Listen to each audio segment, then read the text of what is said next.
Good morning, good afternoon, good evening, good whatever time it is. Welcome to the Poland Paradigm. Today we're going to be going over a basic fitness principle that's called the FITT Principle. This is all of the components that can go into an exercise program. Last video I made, we went over the principles of overload and progression. Talked about the idea behind muscle confusion, and today we're going to clarify a little bit more on how you can fight plateaus and continue to progress. So our FITT principle, this is what it stands for. We have frequency of exercise, our intensity, our time, and our type of exercise. So what this means, our frequency is how often we are doing this exercise. So in the world of bodybuilding, this is big. So for example, if you want to grow your biceps, how frequently are you training your biceps? Are you doing them just one time per week, or are you doing them 2 or 3 times per week? Or this could mean just in general weight training. How many days a week are you doing weight training? What's your intensity level? That can mean how much weight are you using? Or your mental focus, how much effort are you putting in?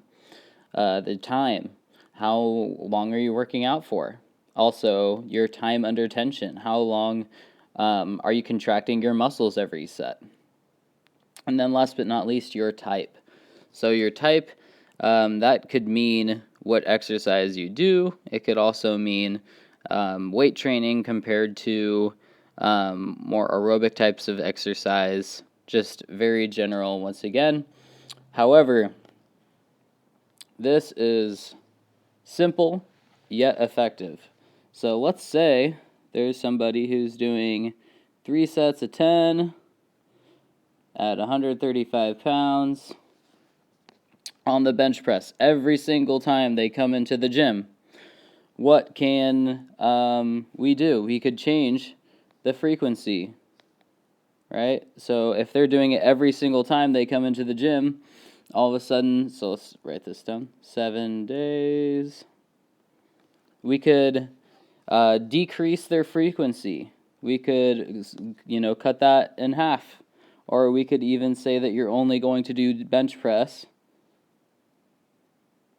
2 days per week.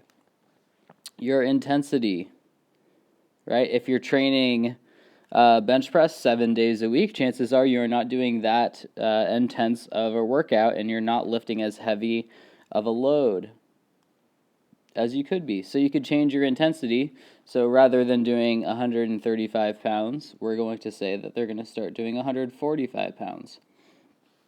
Increase the weight that they're doing. Another way that they could change the intensity is by adding more sets or more reps. So rather than doing 3 sets of 10 at 135 pounds, they could do 5 sets of 10, or they could do 3 sets of 15. But either way, increasing one of those would be increasing the intensity, the amount of time. So let's say that their time under tension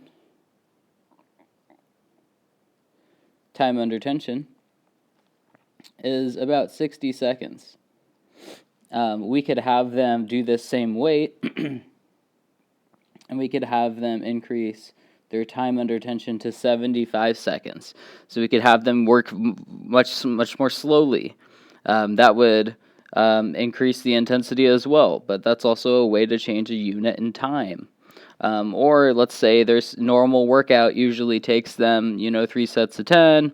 It takes them about 15 minutes, right? 5 minutes per set. We could say now it's going to take you 9 minutes. You're only going to have 3 minutes per set in order to do this, increasing or decreasing the amount of rest time.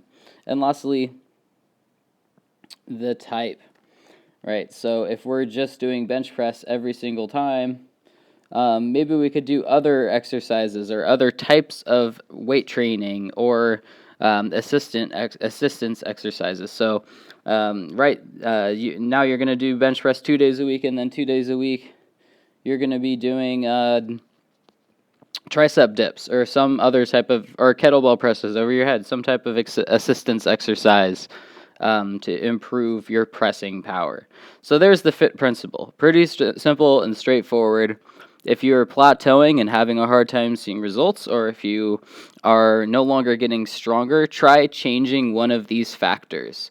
My recommendation would be, rather than changing the type,